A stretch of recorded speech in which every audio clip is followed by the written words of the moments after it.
In today's episode of Quick Chat, I speak to Ellie Rose, Head of Marketing for Rootshell Security. She shares her journey from B2C to B2B marketing in cybersecurity, emphasizing the importance of understanding the target audience and building trust. She discusses balancing brand building with demand generation, measuring success, and the evolving role of AI in marketing. If you enjoyed this episode, leave us a like, and I'd love to hear your thoughts in the comments below. Hey Ellie, appreciate you taking the time to be here. Appreciate you joining the podcast as well. Obviously, I'm really interested in understanding sort of what sparked your interest in marketing and how did you find yourself in this career? Yeah, thanks for having me. I'm really excited to be here and be part of the podcast. I guess I'll start off by saying, marketing was never really presented to me as a career option growing up, but it was my degree that kind of helped me figure out initially that events was what I enjoyed. And because I didn't really have that clear path, I guess, I wanted to fuse together what I loved, which was sports growing up, and what I Okay, found interesting, which was business studies. So sure. yeah, I got lucky, I guess, in the fact that I got a job straight out of uni, as a marketing assistant for a international swimming brand, Okay, and cool. yeah, we'd go around the country helping children learn to swim. Not me personally, I wasn't in the water, but helping organise those events, which was great to meet so many different people as well. Absolutely. And I guess there's quite a few overlaps between sports, business, and marketing as well. I'd really love to understand almost how your passion as well evolved for marketing and specifically within the cybersecurity space too. Yeah, of course. So I found myself mainly in B2C companies over the past probably 8 or 9 years. And then I got landed a role in local government, which really gave me into an insight into, I guess, more of the workings of merging over to B2B because it was Mhm. more focused on that. But Sure. I've realized my whole family at some point, as we were, discussing this podcast, have actually been into or involved in fintech, Right. IT, risk at some point or another. And I guess it's always just been a curiosity of mine, an interest of mine, and then this role came up, which seemed perfect. Cool, absolutely. And I'm sure there's a lot of learnings that you've had working in the sort of local government space that you've been taking into the cybersecurity space. I'd be really keen just to understand a bit of the overlaps that you've seen and whether there's a few distinct things that have sort of helped you with that. Yeah, of course. So I guess coming from B2C to local government was a big step change in terms of the policies, the procedures, the real understanding of how that network internally works, but Mhm. also that duty of care almost to Right. the public, and that procedures that had to be in place from a really robust kind of like underpinning of infrastructure Mhm. was really interesting. I mean, it did throw up challenges of, you couldn't move quickly. You Right. couldn't have that flexibility that you saw in a startup that's privately owned, but Mhm. that meant for you just kind of had to work around things and put those time scales in place to be able to make sure you get boxes ticked, make sure the Yeah. right people are involved. Um, and now being in a B2B privately owned business, I get that flexibility, but also I now have that understanding, I guess, of what underpins businesses day to day. 100%. And I guess just on that, I'd love to learn a bit more about Rootshell, what you guys do specifically, who your ICP is, and what kind of challenges you solve too. Yeah, so simply put, Rootshell Security is a cybersecurity business in the UK. We Mhm. provide penetration testing as a service, and then the Rootshell platform underpins all of that, delivering results in one place. Mhm. So traditionally, I guess you could say clients would get their testing or scanning results in a static PDF, which could be Right. 40 pages long and is Okay. out of date the Yeah. minute you get it. So our platform ensures that teams, I guess, get that real-time insight. If a new vulnerability or exploit comes out that next day and they've got a PDF in front of them, they're Mhm. not going to know about it. So it's Mhm. making sure that it's continuous and actionable insight and really enabling security teams to stay ahead of threats, not behind them. Absolutely. And I guess from that, when you're looking into security teams, are you typically working with like the CISO, or who are the key decision makers that influence buying decisions? So we've got two ICPs in a general sense. So we've got that C-level CISO, head of cybersecurity, director, so that real kind of top level position, the decision maker, the budget holder. But also, we really want to speak to and cater to the managerial level, so the people below really putting in the work. So cybersecurity managers, Hmm. security architects, who do feel that day-to-day pain that we can help with and alleviate, and also they influence up. Right, And just absolutely. the power Yeah. definitely works. If they're coming across a tool that can make their lives easier, then Mhm. they're going to be taking that internally with a business case, which we do across, I do it for marketing for Rootshell for third Mhm. parties that we use. So it'd be exactly the same on the flip side. And I think one thing kind of to take into consideration is that different sizes of businesses also have different sizes of teams. So a large enterprise in the UK, for instance, could have a whole red team, a whole blue team, all Yeah. internally, and that you could be looking at 40 plus people Wow. Okay. before you even get to sea level.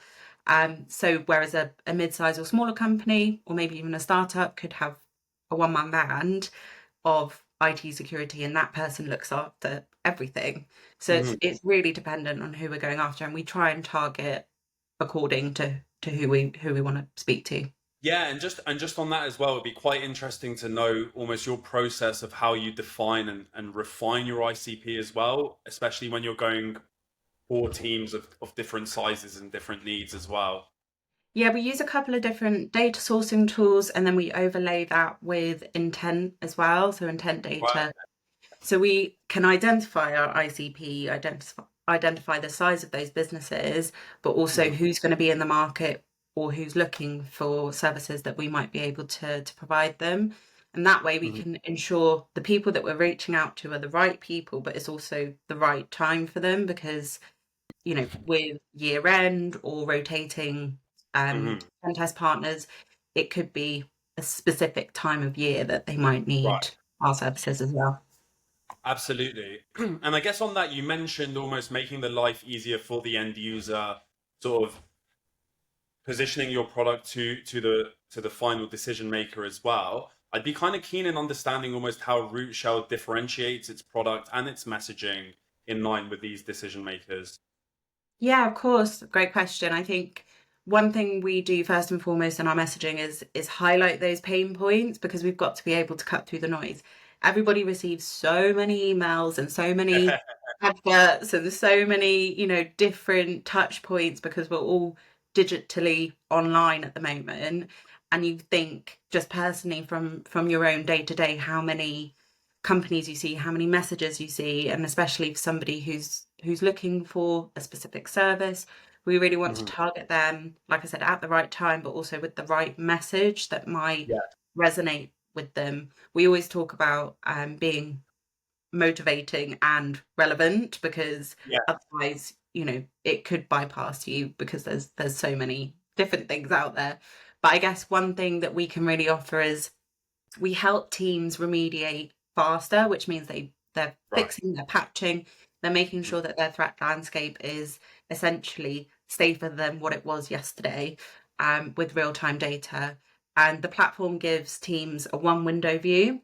So it's Mhm. essentially having all of your data, whether or not it's third party or our own results that we're giving a client, in one place. So you get a one window view into your threat landscape, your assets, and you can have a more holistic defense essentially. And the nice thing is, with the different features and areas within the platform, you can also prioritize that by business context. So, for Right. instance, like I mentioned, size differences in companies, but also industry standards. A legal firm might have different business context and then business priorities versus somebody who works in a retail sector. So they can prioritize what they're seeing in front of them by what matters most. And then that essentially means that the team that's working on those, fixing those vulnerabilities, is clearly focused on what matters most to that business, which is really helpful. It just, again, cuts through it all and says, this is what you really need to be focusing on, which day to day isn't that all what we want, No, really. absolutely. But I'd be really interested as well in understanding almost you mentioned about resonating with the buyer, sort of meeting them where they are. So do you have any like tactical advice on how you do that? Do you jump on customer calls or how are you making sure that your messaging is up to date and relevant? Yeah, so we work really closely with our sales team, so we get instant feedback. We're quite a small team across the sales and marketing group, so the departments meet weekly. If not, I'm chatting to the head of sales daily, so I'm always Okay. getting that feedback in terms of what clients are saying, what's working, Right. and also how we're getting new clients. We're looking at Okay. what's working, and also, I guess, we work very closely and have great relationships with our pre and now clients. We also have Mhm. a huge amount of legacy clients who have been with us for many years. So we form those relationships with them. And actually we've had CISOs come into the office and sit down and I pick their brains essentially on Amazing. what we has resonated, what is really important to them, what's going to stand out amongst all of the other emails that they're getting of third parties saying we can help you. So yeah, and we also do it from multiple touch points when we're prospecting. So not just sending an email and Mhm. letting it go cold, is kind of having those multiple touch points. But we have to do it quite strategically as well. No, I can imagine. And just from my experience with speaking with CISO, speaking with heads of security, obviously trust is a massive thing in this space as well. So I'd almost love to know how you're incorporating that in your messaging. Yeah, so we've got a couple of different methods, and I was thinking about all the different ways we try and kind of build that up because especially in the cybersecurity industry, it's hugely important and it's one of the biggest factors that we come up against, especially being not as big as some of the massive companies that are out there. So we use things, such as a referral program, which encourage clients and our network to recommend us on our behalf because there's no better way than a peer on peer having a conversation and recommending your services or product. We Definitely. leverage a lot of testimonials and case studies, so just showcasing our work, making sure that it really gets to the bottom of what that client was experiencing and how Mhm. we helped and helped them overcome those things. Again, hearing it directly from somebody in your industry. Yes, it's coming from the brand saying, look how amazing we are. But seeing a competitor potentially using our services might just pique your interest. Yeah. Um, and then we provide, I guess, expertise free of charge in terms of blog posts, webinars, threat reports, because essentially at the end of the day, being secure or that company reading that blog post, being secure is our number one priority. And actually, it's Mhm. more of a responsibility. And yes, we're not, throwing the kitchen sink at it, but we've got some amazing expertise in house that we can leverage who have had 20 plus years experience. Right.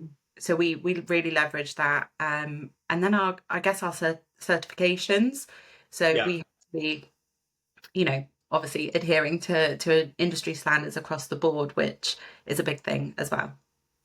Absolutely. And you mentioned quite a few touch points as well. I mean, case studies, blogs, using sort of your clients as a reference as well, and then the email campaigns and the prospecting that your sales team do. I mean, from your experience, obviously now you're head of marketing, you're working at Rootshell. I'm sure that you've sort of worked on quite a lot of campaigns.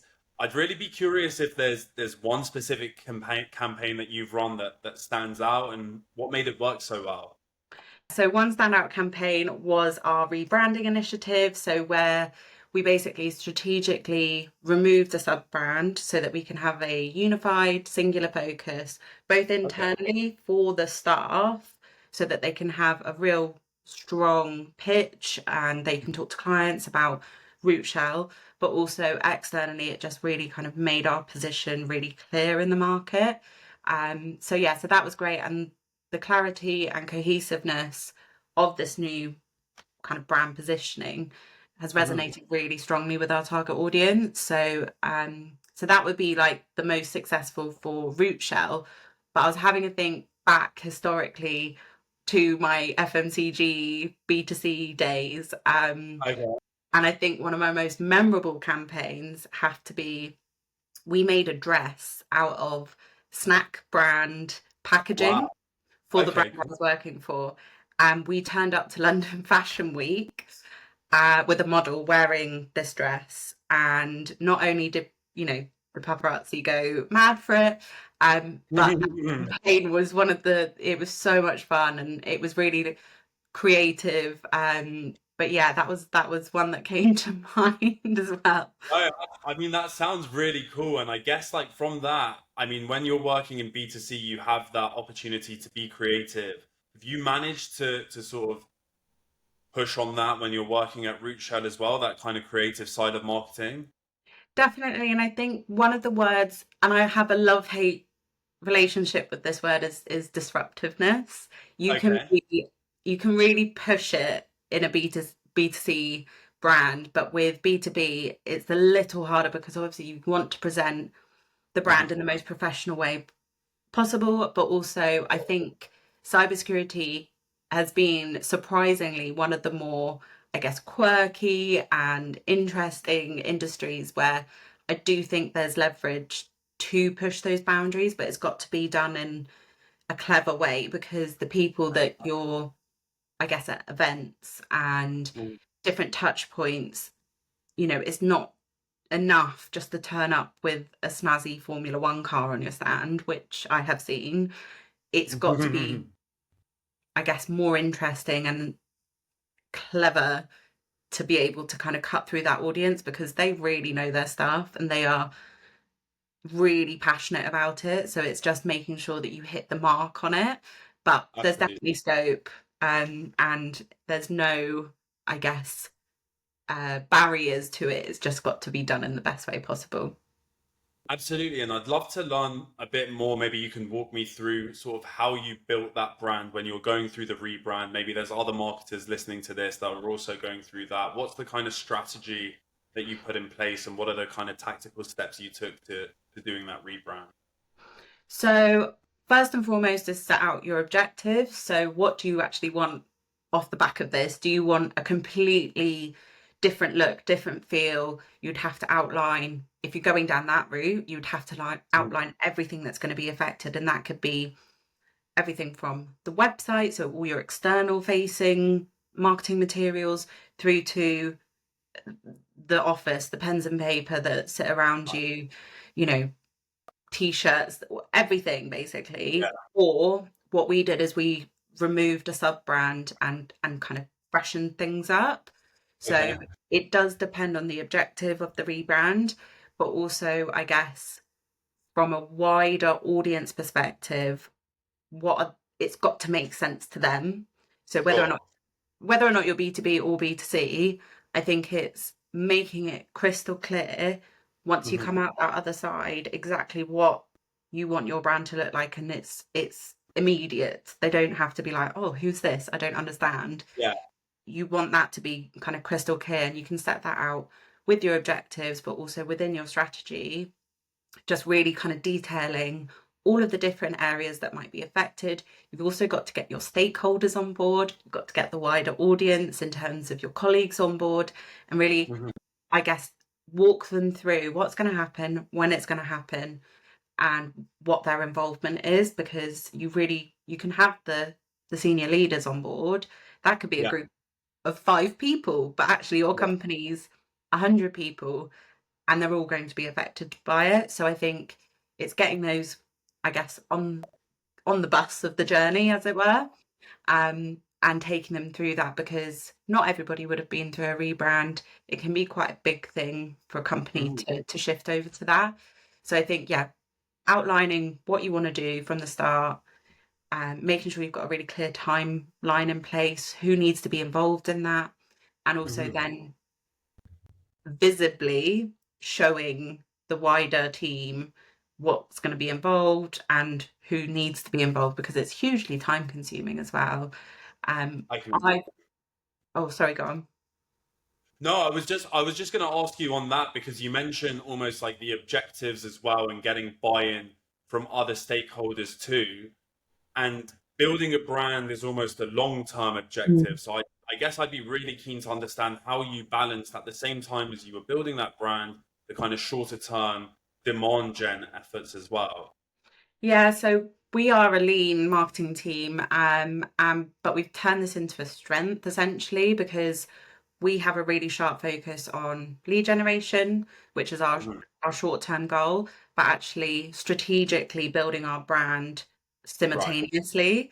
So our approach means that we're driving that immediate sales opportunities, meetings for the sales team, while gradually enhancing the brand visibility, and that's through Right. events, sponsorship, and thought leadership pieces. So we are growing the brand, but it's a Okay. steady kind of slower process, making sure that we're not taking up too much budget doing those types of things, but Yeah. also it's sustainable to be able to kind of keep that dial moving up. So Sure. yeah, it's a balance, but from the I guess from the outside it looks like we're very focused on short-term lead generation, but actually we're kind of always working in the background to make sure that we're visible in the industry. We're there at events that mean something to the community, but Mhm. also, yeah, we're just kind of like ticking away at it slowly. I'd also be interested in in understanding as well when you mention the visibility piece and you mention that being events and sponsors and sort of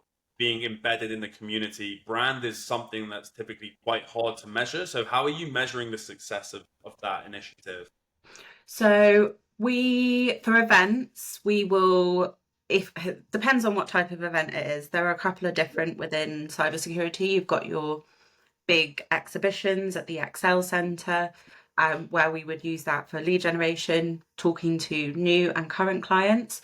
So we would Sure. generate that based on leads and also return on investment. So out of those leads, what did we convert and what does that look like with a pound sign next to it? Yeah. Also there's a huge emphasis and we're really keen to be able to be at those community events that are smaller or one to Right. one. Again, if there's any leads that come out of it, amazing, but that one's more about visibility. We also get we see a spike in our engagement and impressions on social media. Okay. So it's hard to measure, like you said, but Sure. also there's kind of what's the word I'm looking for? Qualitative Yeah. measure that we can put against these because actually, it might be that the fact that somebody's up and has got their paper and speaking opportunity through the call for speakers or call for papers, so they're up on stage and they're, I guess, furthering their personal development as well as talking about Rootshell, which again is nothing to be scoffed at. No, definitely not. No, that sounds really interesting. It's something that I've heard a lot, especially with kind of smaller brands that are trying to embed themselves within a community. I guess so. You mentioned events, sponsorships. You mentioned also being a lean team and trying to keep up with that sort of lead generation effort. Mm. Obviously, at a smaller sized company, it's quite hard when you're constrained with budget, time, resource. I'd love to know how you're managing to get consistent results despite these constraints. So I was thinking about this and I have quite a concise answer because I could go into the depths of it. In short, it's smart budgeting, careful Okay.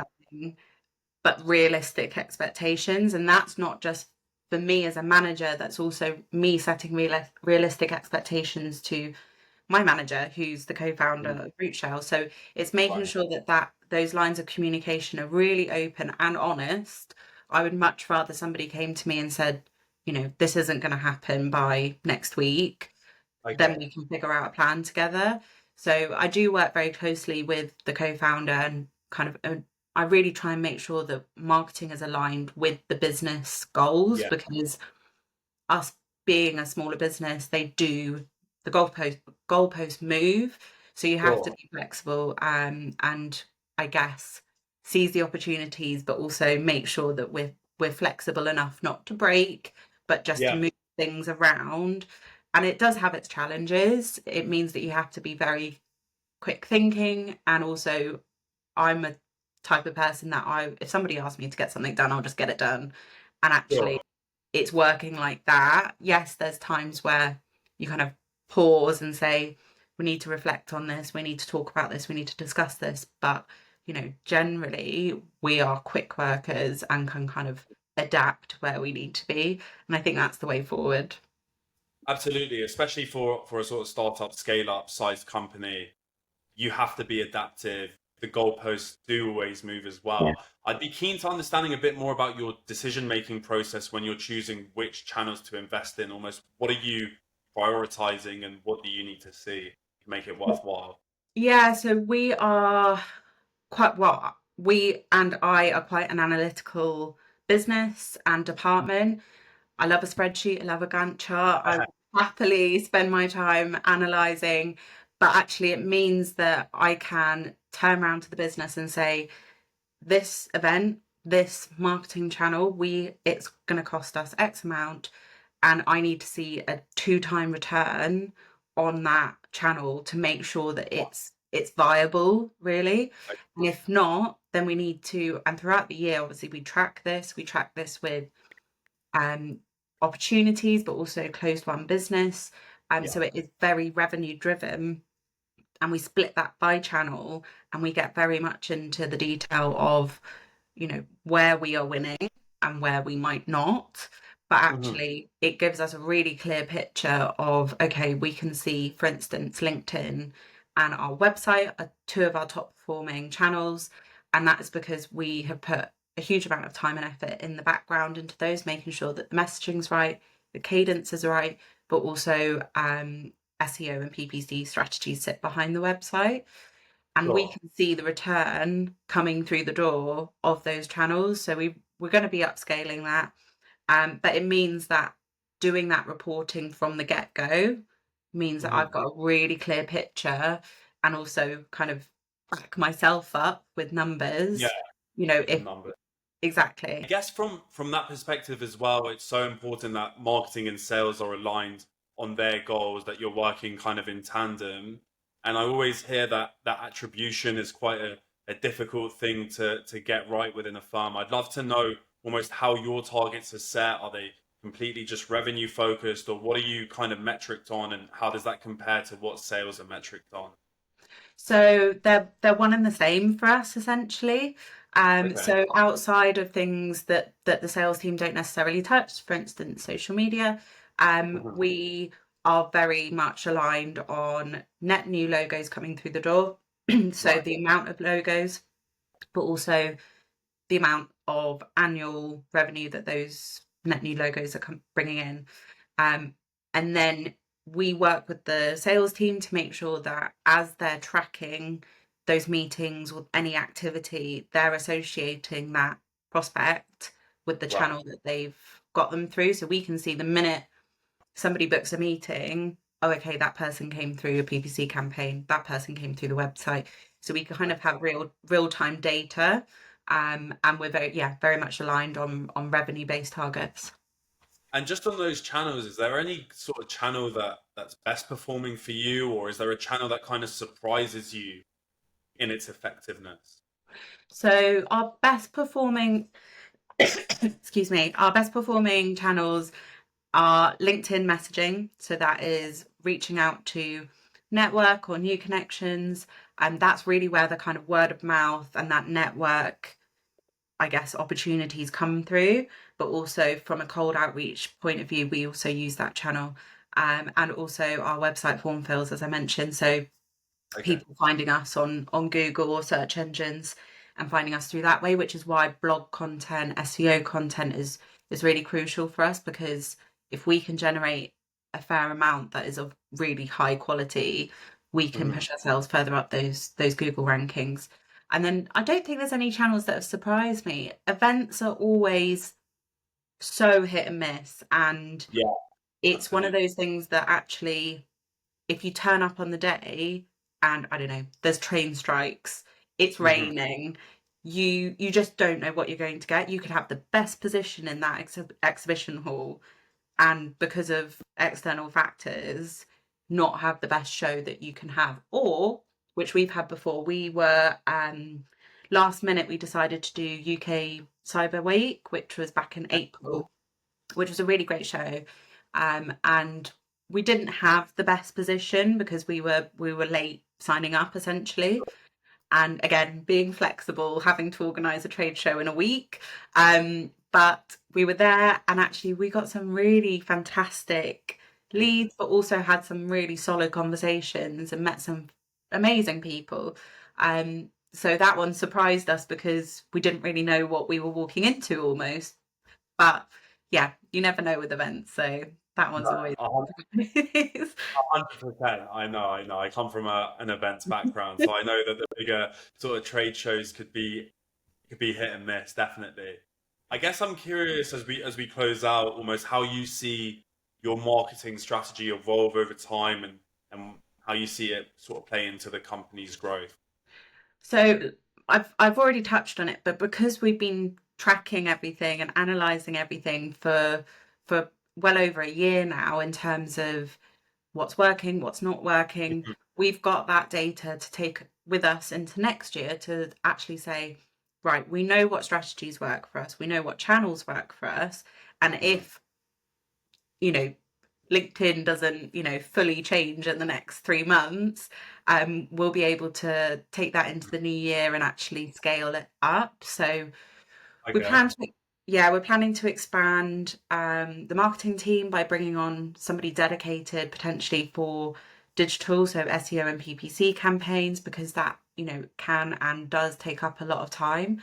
So, Um, sorry, just until then, have you been using like an external agency, or is that still just done in-house, the SEO and the PPC?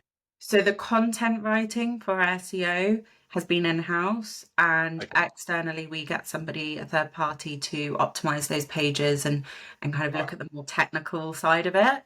And also, that takes the emphasis off of our team and just frees up a little bit of time, Yeah. which is always really important. So yeah, so we outsource that essentially at the moment, but having an in-house writer and somebody who can optimize the pages will be fantastic, and it will really help us amplify our digital presence but also accelerate the growth that we're already seeing, which is really Mhm. exciting. Absolutely. No, it sounds like an exciting time. I guess I'd also just be keen quickly just to understand almost like the kind of technology and the trends that you're looking into over the next coming years that you think will help with marketing and your kind of activities as well. Well, I'd be doing marketers a disservice if I didn't mention AI, especially in my industry. I was waiting for that. So yeah, so we embrace AI here, and I think actually I won't claim this quote to be myself. It was my head of Sure. product who said nobody's going to be replaced by AI, but you'll be replaced by somebody who can use it better than you. Sure. So it's all about being smart in the decisions that you use in terms of working harder, no, working smarter, not harder, Yeah. um, and using those tools because it massively helps. And I think, yes, you can tell if something's been written. There are some telltale signs, but Yeah. actually, I use it to almost brain dump and have that sounding board because we are a small team. So it's like having another marketeer. Um, if you use the correct prompts, if you use it as the sounding board and don't just rip and post, Yeah. you're going to be able to get potentially better content, but also it helps me work through things that I'm not sure are quite fleshed out yet as well. So yeah, so I definitely think AI will be a massive trend. I have I've been smiling to myself. I don't know if you saw the Instagram post that everybody was putting up on their stories saying, Meta AI, can you not use my data? Which really reminded me of those old chain mails that you used to get saying send this on to 30 people. Yeah, yeah. So so yeah, and also I think out of the back of COVID, with the events scene kind of changing, I guess you could say, I'm really hoping to see more smaller community events that we can get involved in terms of more of a one-on-one sense. So Okay. our team have actually set up like a little hacking lab that they do throughout the month. So it's really kind of networking, but on a more, I guess, personal level. Sure. Um, so I'd love to see some more of that. And also, yeah, just getting more face-to-face time with people, I think is really invaluable. Absolutely. No, I completely agree with you, Ellie. Been great chatting to you. I've learned a lot from this conversation. I definitely think it's going to be useful for my listeners as well. No, thanks so much, David. I've really enjoyed it. And yeah, just thank you for having me on.